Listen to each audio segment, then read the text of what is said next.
ამ ქუდით და ამ მუსიკით. მთელი 1 წლის განმავლობაში ტელეკომპანია ახალზე ნინო რეხვიაშვილის საავტორო გადაცემა სამყაროს სამკაული გადიოდა. 1 წლის განმავლობაში წამყვანმა გაგვაცნო და აღმოგვაჩენინა საქართველოს ყველა კუთხეში განსხვავებულად და გამორჩეულად ნიჭიერი ქალები. და შემდეგ წარმატებული სეზონის დასრულებისთანავე ნინომ ახალი პროექტი დაიწყო. ხოდა ვინ თუ არა ნინო რეხვიაშვილი უნდა ყოფილიყო დღეს წარმატების ფორმულას სტუმარი. გადავწყვიტეთ ნინოსთან წავსულიყავით. ლიფტიდან გამოსვლისთანავე იგრძნობა ხელოვანის სული. ეს არის ნინოს სახლთან შესასვლელი სადარბაზო.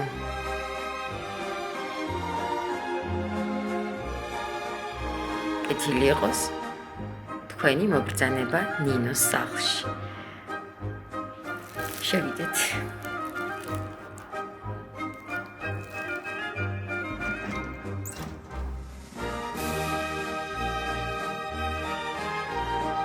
მართლა 1 წელია თითქმის ასე პირადად არ შევხვედრივათ ერთმანეთს და ძალიან მომენატრა აქაურობაც შენს მომენატრე და როგორ ხარ? რა არის შენს კინახალი?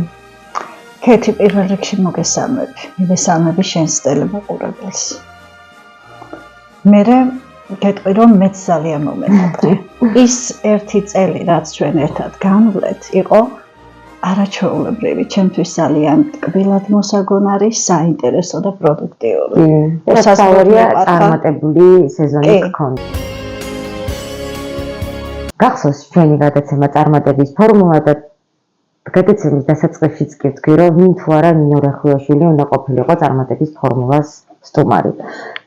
მართლა ყველანაირად წარმატებული ადამიანი ხარ. გაქვს საკუთარი გამომცემლობა, ნინო რეხვიაშვილის გამომცემლობა. იყავი წამყვანი, ახლა სრულიად სხვა ამპლუაში ბავშვებთან ურთიერთობა გაქვს, იღებ ფილმებს და სხვათა შორის ძალიან მნიშვნელოვანი ფილმებს. ეს არის შემეცნებითი და საგანმანათლებლო და ყველაზე დიდი წარმატება მაინც ის მგონია, რომ ამას აზიერებ მომავალ თაობას.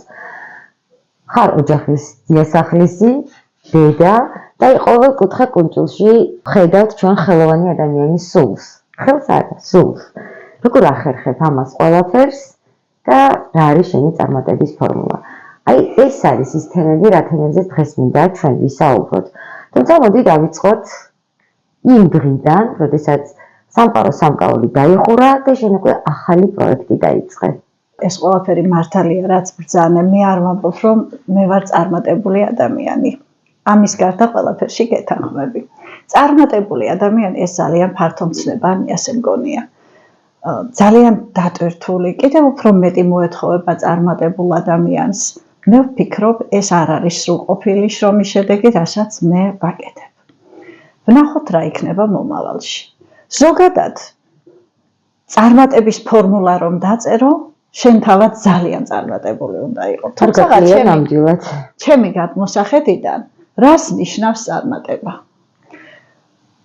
მე მახსოვს, რომ მათემატიკურ ფორმულას აქვს რამდენიმე კომპონენტი. არის ცვლადი, არის უცვლადი, მუდმივი კომპონენტები. აი ასევე აქვს თუ დავარქმევთ წარმატება, მცნება წარმატებას, აბსტრაქტულ მცნებას, ასევე აქვს 2 კომპონენტი, რომელიც არის ცვლადი და არის მუდმივი. ცვლადია მაგალითად დრო, ცვლადია გარემო, ცვლადია ვითარება სიტუაცია, მაგრამ უცვლელი არის წარმატებისთვის სიყვარული შრომის, სიყვარული ხალხის და სიყვარული საქმის მიმართ. კი, ნამდვილად. უცვლელი და უცვლადია აუცილებლად სწავლის დაუცხრომელი ჟინი. ის რომ თქვა, მე უკვე ეს საქმე ვიცი და მე ყველაფერი ვიცი და მეტი აღარაფერი მჭირდება და აკეთო ისე როგორც იცი, მე ვფიქრობ, ასეთი ადამიანი წარმატებას ვერ მიაღწევს. ჩვენ ყოველ დღე წესით უნდა ვიზრდებოდეთ. მე ყოველ დღე ვსწავლობ. ნამდვილად ყოველ დღე ვსწავლობ. აი ეს პროექტი, სადამდეც მივალ ახლა მე, რაც თქვი უკვე კეთი, რასაც ქვია ბავშვებთან დოკუმენტური ფილმების გაკეთება, პროექტი. ეს მე ხო საერთოდ არ ვიცოდი. მე არც მსახიობი ვყოფილა როდესმე, არც რეჟისორი მით უფრო, არც სცენარისტი. ეს სამი დიდი ბუმბერასი პროფესია, რომელიც უცბად ერთ მშვენიერ დღეს მართლა ძალიან უცბად გადავწყვიტე. მოდი, ასე ხომ არ გამეკეთებინა ვაჟა ფშაველას შესახებ რამე პატარა სცენარი ხომ არ დავწერო და რამე ისეთი სპექტაკლი ხომ არ გავაკეთო ბავშვების რესურსის გამოყენებით მეთქი. თუმცა სანამ გააგრძელებ, ნინო, არ შემიძლია ახლა ჩვენს მაყურებელს არ ვანახოთ ზუსტად საიდან წამოვიდა ალბათ შენი იდეა, როდესაც შენ ზუსტადაც როგორც მსახიობი, როგორც პროდიუსერი კითხულობდი ვაჟაზე, ვაჟა ფშაველას პატარა დოკუმენტურ ესე ტელესპექტაკლი. დიახ, ეს მოხდა შენს ტელევიზიაში. პატარა მინდა რომ ნახოს მაყურებელმა და არ ამგონია დაგეთანხმავ რომ შენ არ ხარ მსახიობი და შენ არ იცი ეს საქმე და შენ არ ხარ პროდიუსერი. ეს ბუნებრივად გამომივიდა კეთი. ნახოთ აბა. სახანოს 6 საათზე პოეტმა თავი კიდევ უფრო ცუდად იბრძვა და ვეღარც ვერაფრით გამოაბრუნეს. გულისცემა უჩერდებოდა, მალე გონებაც დაკარგა. 1 საათის შემდეგ აღესრულა ქართველთა სათაყვანებელი პოეტი. სახანოს 8 საათზე მთელ ქალაქს მოედო თავზარდამცემი ამბავი. ქაშვეთიდან გამოასვენეს და ივანე გოვართელმა თქვა პირველი გამოსათხოვარი სიტყვას. დაასვენეს მერე დიდუბეში. ოჯახი ჩამოიყვანეს. აი მაინც უცნაური კაცი იყო ვაჟა. მარტო გარდაიცვალა. სანდრო რომ მივიდა იმ დღეს, უკვე გარდაცვლილი გახდა. ქვემოთში ომქვემელი ელოდებოდა და მერე გადაუძახა. ლუკა აღარ ყავსო. ქართველი ინტელიგენტთა ერთ ნაწილის დაბეჭდილებითი მოთხოვნის მიუხედავად, სანდრო შანშიაშვილის თქმით, მაშინდელმა მისვეურებმა ღირსად არსნეს ვაჟა ფშაველა თაწმინდაზე დაეკრძალათ და დიდუბის პანთეონში განამწესეს. თუმცა ვაჟას ნათლულმა, დიდმა ქართველმა მწერალმა გიორგი ლეონიძემ და ცისფერყანწელებმა 20 წლის შემდეგ ვაჟას ნეშტი დიდუბის პანთეონიდან თაწმინდაზე გადაასვენეს. სიცოცხლე შხამი მასმია, მე კახურ ღვინოთ შავიგე, შავსვი და არც მოვერიდე, თუნც მის სიმწარე გავიგე. ვიცოდი, ეს იქნებოდა ეკლის ლოგინიც დავიგე, ვწევარ და მძინა ვტკბილა და აი ბიჭობაც ეს არის. მაღლიდან შავი ღრუბელი თავს დამწოლია მჭექარი, რაც ასწადიან ისაქმნას, მესროლოს მეხი მედგარი, მე ვარ და არ შევუდრკები გაკაჟებული მხედარი, ჯერ ასე ყოფნა ვარჩიე, ნუ კი გომივართ ცხედარი. გულში ცოცხალი გრძნობა მაქვს, მოსვენარი, ყეფარი, ჩემს თვალებს ვეღარ აშინებს, ცრემლი და სისხლი ჩქეფარი, არც საკუთარი, არც სხვისა, ჩვენი ტყეველის ყეფარი. ეს გამომივიდა ბუნებრივად. ჩემმა მეგობარმა, სკოლის დირექტორმა, ასოცირებულმა პროფესორმა ტექნიკური უნივერსიტეტის ნონა პოლქვაძემ განაპირობა ამ საქმის განვრცობა და განხორციელება და რატომ გეტყვით? როდესაც მე ეს ჩანაფიქრი უკვე მქონდა, რომ ასე უნდა გამეკეთებინა, მე მას გავანდე, რომ მოდი შენი სკოლის ბავშვებთან ხომ არ გავაკეთოთ. კეთი, ერთი წუთით წარმოიდგინე, რომ ჩემს მეგობარს ეთქვა, ой, ნინო, არ ვიცი, აბა ნახოთ და ასე შემდეგ. როგორც ხშირად ხდება ხოლმე. მე აუცილებლად ამ პროექტს ჩავხურავდი.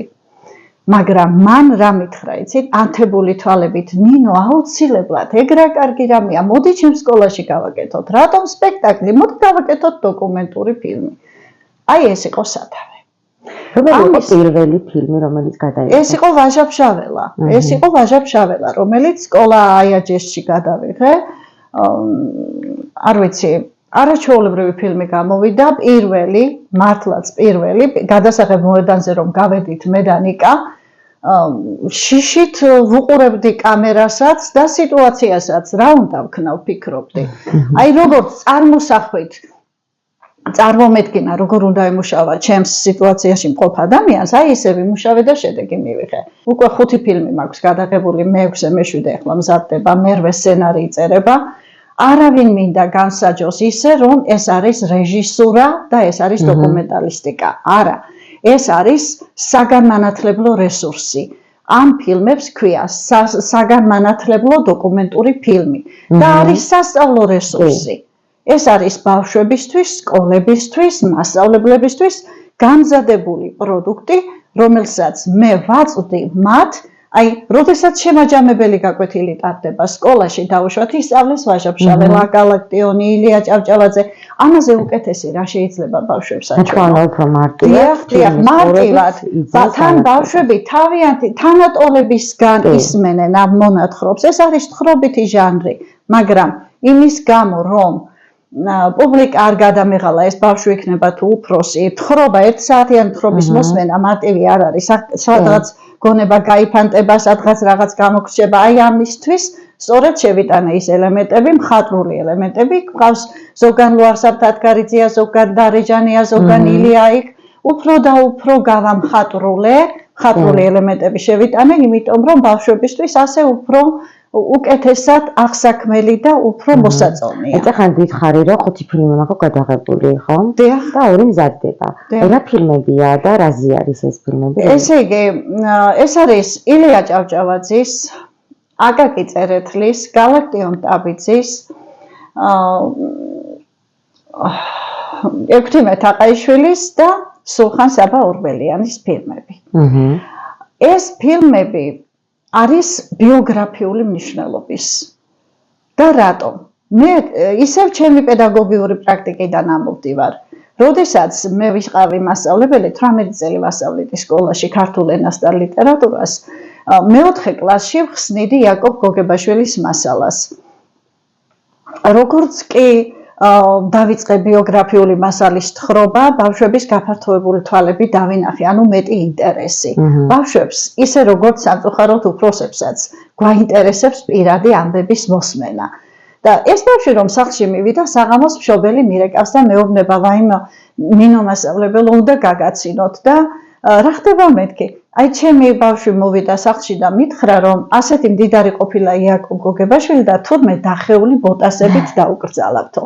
ეხლა ბოტასებს რომ არ ვიტყოდი, ალბათ თქვენც იცით, მაგრამ ბავშვმა ნახეთ რა დაიმახსოვრა იმდენი ამბიდან, აი ეს საინტერესო ეპიზოდი დაიმახსოვრა.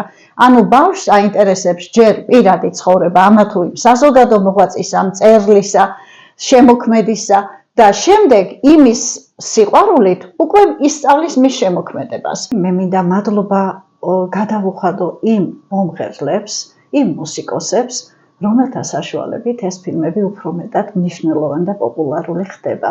მე მყავს მოწვეული მუსიკოსები ფილმებში, სხვადასხვა ფილმებში, ძირითადად ჩემთან თანამშრომლობს ქალბატონი ბაია გრიგოლია, ქალბატონი ლიანა კალმახელიძე, მაყვალა ხორბალაძე, ქეთი თავშავაძე, აი ესენი არიან ის ადამიანები, რომლებმაც ფილმები აი ეგრერიგად გამილამაზეს და მე მადლობა მინდა უთხრა მათ. ბავშვებთან მუშაობა არის ძალიან რთული. რთულია სხვათა შორის ბავშვების შერჩევა, ძეგს არ უნდა, ზოგს ძალიან უნდა, მაგრამ ვერანაირად ვერ განვიცარებთ ხოლმე ამის საფრთხეს. ეს ჩემი ძაღლი აკომპანიმენტს გვიკეთებს. საფრთხეს აუცილებლად გავიცნოთ. ძალიან საყვარელი ძაღლია, მინდა გითხრათ და აი როგორ მოხდა შემდეგი ფილმებისთვის ბავშვების შერჩევა? როდესაც ეს პირველი ვაჟა-ფშაველა შედგა და გაკეთდა უკვე პრემიერა, შემდეგ ბავშვებმა თანატოლებმა ხო დაინახეს ფილმი, მოეწონათ, მოუნდათ. მერე ეს წრე უფრო მეტად გაფართოვდა კიდევ. მესამე ფილმი გაკეთდა, პრემიერა შედგა, მერე კიდევ უფრო მოინდომეს. აი, როდესაც ხედავენ ბავშვები, მათი თანატოლები, ჩემი მონაწილეების გარდა, ეს პუბლიკა რომ ხედავს ზოგს დედას მოსწონს, ზოგს ბებიას, ზოგს ბავშვს პროექტი, თავისით მოდიან. დიახ, და ახლა უკვე ჩვენს პროექტს არა მარტო საქართველოში, ქეთი, სოფლიოში იცნობენ და ჩვენ ძალიან დიდი წარმატება გვაქვს იტალიაში. აი ზუსტად ეს უნდა მეკითხა, მე ვხედავ, თქვენ იყავით იტალიაში, იყავით თურქეთში, საფრანგეთში, თურქეთში ახლა მივდივარ. თურქეთში ახლა მიდიხარ. და როგორ ახერხებთ ამას ყველაფერს? ძალიან რთულია. ძალიან რთულია. ინვესტორთან არის ეს დამოკიდებული და მშობელი მიწყობს ხელს. ყველაფერში ყავს სპონსორი, ვიღაცები არიან კეთილი ადამიანები, ვისაც მოსწონს ეს პროექტი და ვინც არის ეროვნული სულისკვეთებით გამშვალული, მას სურს რომ თავის წვლილი შეიტანოს პროექტის განვითარებაში, თორემ ისე ძალიან ძნელია რა თქმა უნდა. ის კი არა, საზღვარგარეთ კი არა, აგერ გურიაში ვერ ჩახვალ, ჩვენ რო ვიყავით ახლა გადაღებაზე 6 მეტაყაიშვილს რო ვიღებდით, რა თქმა უნდა, ფინანსები ყველგან საჭიროა. კოსტიუმირებული გადაღებები გაქვს და ვფიქრობ ეს ყველაზე მეტად მოსწონს ბავშვებს. ყველაზე მეტად მოსწონს ადამიანის როლში შესვლა.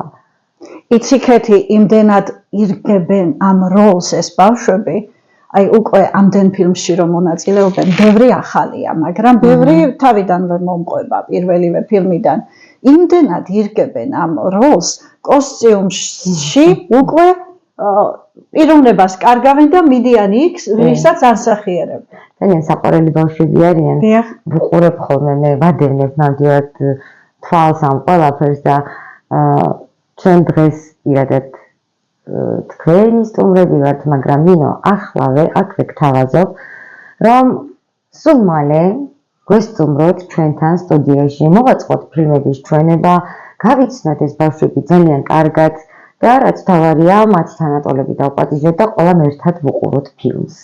კი, ეგ დიდი სიამოვნებით. ეგ არის ჩვენი ფილმების კიდევ ერთი პოპულარიზაცია. მადლობა ქეთი ამ შეთავაზებისთვის, ძალიან კარგია. და ძალიან კარგი იქნება ისიც, რომ თავად ბავშვებიც ისაუბრებენ ამ ყველაფერზე, ფილმზე, როლზე. მე იტალიაზე და საფრანგეთზეც მოგვიყევი. ჯერ ვიყავით საფრანგეთში. არაჩვეულებრივად მოვიარეთ, ქონდა ძალიან წარმატებული მოგზაურობა, გარდა იმისა, რომ ვიყავით ლევილში, გადავიღეთ ყველაფერი. საელჩოში ქონდა მიღება, მიგვიღეს ძალიან წყინვალედ, გულითად იმას პინძლობა გაგვიწიეს. დავბრუნდით იქედან ძალიან წარმატებული და შემდეგ მოხდა ისე, რომ წავედით იტალიაში. იტალიაში ვიზიტი დაიგეგმა არაჩვეულებრივად, ამ სიტყვის სრული მნიშვნელობით. მე მიმასპინძლა ქართული სათვისტომოს თავმჯდომარე ბეგლარ თავართქილაძე. გაოცებული ვარ, ეს არ იყო მასპინძლობა, ეს იყო ზემასპინძლობა. მან შემომთავაზა პროგრამა და ამ პროგრამის მიხედვით ვიყავით წასული. პროგრამა ითვალისწინებდა ვატიკანის არქივში შესვლას. ვატიკანის არქივში შესვლა ასე მარტივი არ არის, იქ ვერ შედის ვერავინ. იქ იყო დიპლომატიური კორპუსის წარმომადგენლები იყვნენ, მე მახვდნენ თან ჩვენს დელეგაციას და მათ თქვეს, რომ ჩვენ ამდენი ხანი აქ მუშაობთ და აქ შემოსვლის ბედნიერება არ გქონიაო. დიახ, ეს გააკეთა ჩვენი გულისთვის და იქ ჩვენს თვალწინ გადაიშალა არქივი, სადაც იყო სულხან-საბას ხელნაწერი, სადაც იყო ბაგრატოვანთა წარმომადგენლების ხელნაწერები, გიორგი მესამეს ხელნაწერი და ძალიან ბევრი სხვა ქართულენოვანი. ეს იყო სასწაული, ნამდვილად სასწაული მოხდა. ამის შემდეგ ჩვენ წავედით ჩივიტავეკიაში, ქალაქ ჩივიტავეკიაში. ეს არის საპორტო ქალაქი, საიდანაც შევიდა სულხან-საბა რომში და იქ მიმასპინძლა ქალბატონმა მიქაელამ კონსულმა, საპატიო კონსულმა, მიმასპინძლა კი არა, მთელი დღე ჩემს გვერდით იყო, გადაღების მომენტებშიც ჩემთან იყო, არაჩვეულებრივი ადამიანია. ძალიან დიდებული, მოსწონს ქართული კულტურა, უყვარს საქართველო, ის ატარებს სამკერდე ნიშანს ჩვენი დროშის სიმბოლოს და რა ვიცი, ის ამბობს, რომ ჩემს გულში რატომღაც მგონია, რომ ჩემს სხეულში ქართული გულიაო და ამას ამჟღავნებს კიდევაც. იქ ჩვენ გაგვიღეს ის პორტი, რომელი პორტითაც შემოვიდა სულხან-საბა რომში და ის იყო დაკეტილი. რამდენად საინტერესო იქნება. დიახ, დაკეტილი იყო, ძლივს დააღეს ბოკლომი, ჩაჟანგული, მაგრამ იქ სამუზეუმო ექსპონატია, იქ არავინ შედის. ამის შემდეგ ვატიკანის საელჩომ მიმიღო, იტალიის საკონსულომ მიმიღო, შემდეგ ქართულმა სათვისტომომ თავისთან მიმიწვია და მემორანდუმის წესის თანახმად გაფორმდა მემორანდუმი და 2 ფილმი გადავეცი მათ. ილია ჭავჭავაძე და ექვთიმე თაყაიშვილი გადავეცი ჩვენების და ყველაფრის უფლებით. აი რამხელა პოპულარიზაცია ეს საქართველოს. დიახ, ახლა იგეგმება ექვთიმე თაყაიშვილის თარგმნა იტალიურად და იგეგმება სულხან საბას, რომელსაც ახლა ვიღებ, ძალიან დიდი მომავალი აქვს. უკვე დავიწყეთ იტალიურად თარგმნა ამ ფილმისა. პრემიერა შედგება იტალიაში. აქ გავა იქ გადაღებული კადრები ძალიან ლამაზად აიკინძება და ამას მაყურებელი ნახავს. ვართ მიწვეული ფესტივალზე, რომელიც ივლისში უნდა გაიმართოს ჩივიტავეკიაში, კინოფესტივალზე. არ ვიცი, ამას არ ველოდი, ნამდვილად არ ველოდი. ქეთი და ეს ყველაფერი ღმერთმა თავისით გამომიგზავნა, ჩემ დაუნებურად გამომიგზავნა. იმ შრომამ, რომელიც შრომას ქეთი მე ძალიან ვერ შრომობ. ეს ნამდვილად, აი რომ ამბობთ თქვენ რომ აი წარმატების ფორმულა. ალბათ ეს არის თუ არის წარმატება, ალბათ ეს არის ერთ-ერთი მაგის ძირითადი კომპონენტი. მე არც დღებძინავს და არც ღამე მართლა ასეა. ქალისთვის ოჯახი არის პირველი და მე ვიცი რომ შენთვის ოჯახი რას ნიშნავს. მაგრამ აი ყველა ნივთი რაღაცის ისტორიის მატარებელია, რაღაცა გემოვნებით შერჩეულია. აი როგორ ახერხებ?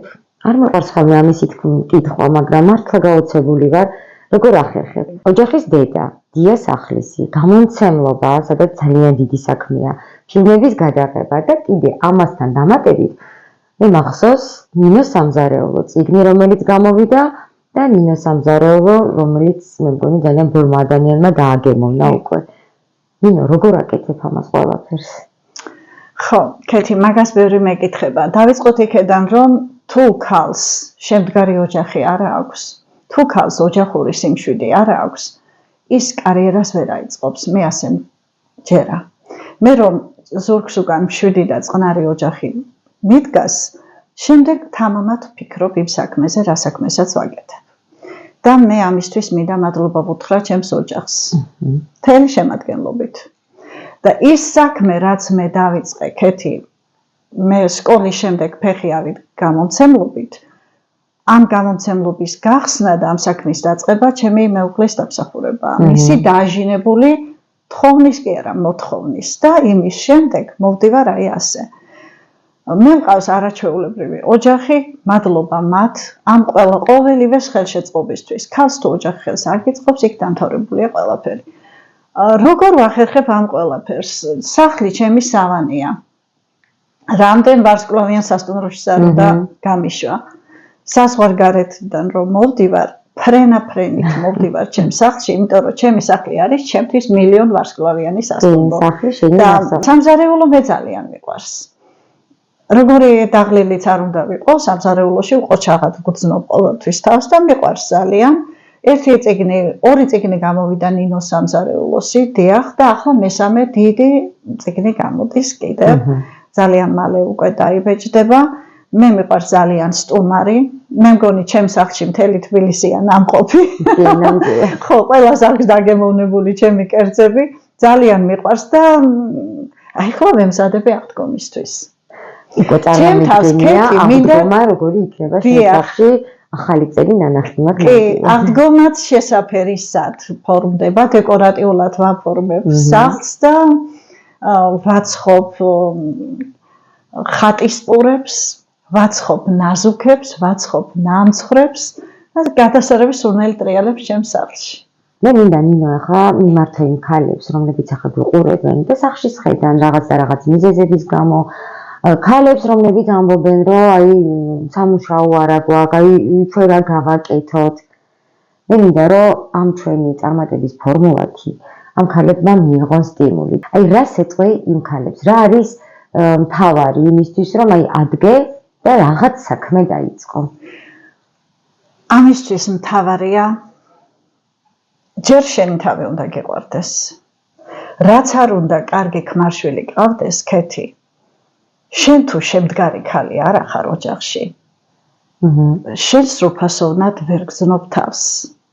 როცა ქალი შემდგარია, იქ ყველა და ყველაფერი ადგილზეა. მეუღლეც პატივს გცემს, შვილებიც პატივს გცემენ. ამას ძალიან დიდი მნიშვნელობა აქვს.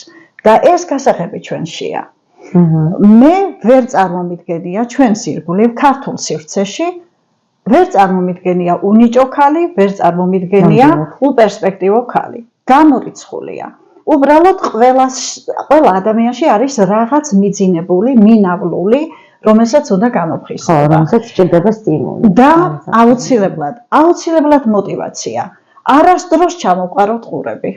არასდროს თქვათ, რომ მე არ შემიძლია, მე ამ ქვეყანაში ადგილი ვერ ვიპოვე, ჩემი ადგილი ვერ ვიპოვე. არ არის ასე. მე იყო დრო, როცა ნამცხრებსაც ვაცხობდი და მე ამის არ მცხვენოდა. მე ახლაც ვაცხობ, მაგრამ მაშინ სხვა მენტალობა იყო. მე იყო დრო, რომ 1000 სხვა რაღაცებს ვაკეთებდი, იმიტომ რომ ფინანსები არ მქონდა და ოჯახს ვეხმარებოდი, რა იყო ამაში ცუდი? ნამდვილად არაფერი. არანაირი შრომა 1000 კილო არ არის. არანაირი და ნაბიჯ ყოველთვის მივალთ წარმატებამდე. ჩემი პატარა.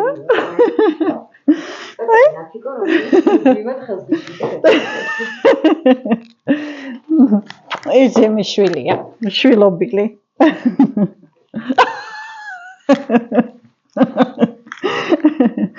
ჩემი ნაფიკო ზრდილობიანი ბიჭია, ინტელექტუალი ბიჭია. შეხედეთ, სულ ჰასტუხით დადის დღე და ღამე. ფერადი ჰასტუხები გვაქვს.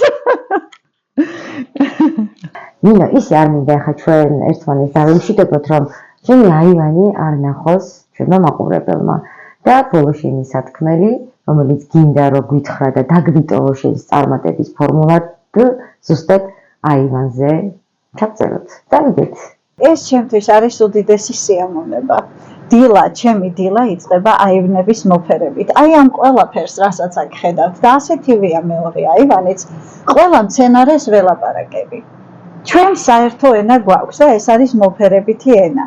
მკურნალობ ისე როგორც მკურნალობთ ადამიანები, ხან ვიტამინებს ვაწვდი, ხან სამკურნალო რაღაც სხვადასხვა საშუალებებს მე თავად ვიგონებ, ვკითხულობ ინტერნეტში, ინფორმაციას ვიძიებ და ამით ვხარობ. აი ახლა როდესაც დათბება, კიდევ უფრო გალამაზდება ჩემი აივნები. მე მინდა ყველას მოვუწოდო, რომ მხოლოდ და მხოლოდ სიყვარულზე იფიქრონ, უყვარდეთ ერთმანეთი. ის ადამიანი, რომელიც სიყვარულით ცხოვრობს, ადრე არ ბერდება. ამიტომ ვიცხოვროთ სიყვარულით, ვიცხოვროთ მშვიდობიან ატმოსფეროში. ყველაფერი კარგად იქნება თუ ერთმანეთის გატანას შევძლებთ და ურთიერთპატივისცემას. ყველაზე დიდი საიდუმლო სიყვარულშია. სიყვარული არის ზუსტად წარმატების ფორმულის ის მთავარი ამოსახსნელი მეთოდი, რომელიც ყველას და ყველაფრის მიმართ, კი ბატონო, შენი საქმის, შენი ხალხის მიმართ, შენი ოჯახის მიმართ, ყველაფრის მიმართ სიყვარული დაგაძლევინებს ყველა პრობლემას. ნინო, მადლობა, რომ იყავი დღეს ჩვენთან ერთად და იმედი მაქვს, რომ სულ მალე შენს გადამღებ ჯგუფთან და ბავშვებთან ერთად, იმ ფილმებთან ერთად გვესტუმრებით ჩვენ სტუდიაში და ყველანი ერთად ვუყურებთ იმ ახალ ფილმებს.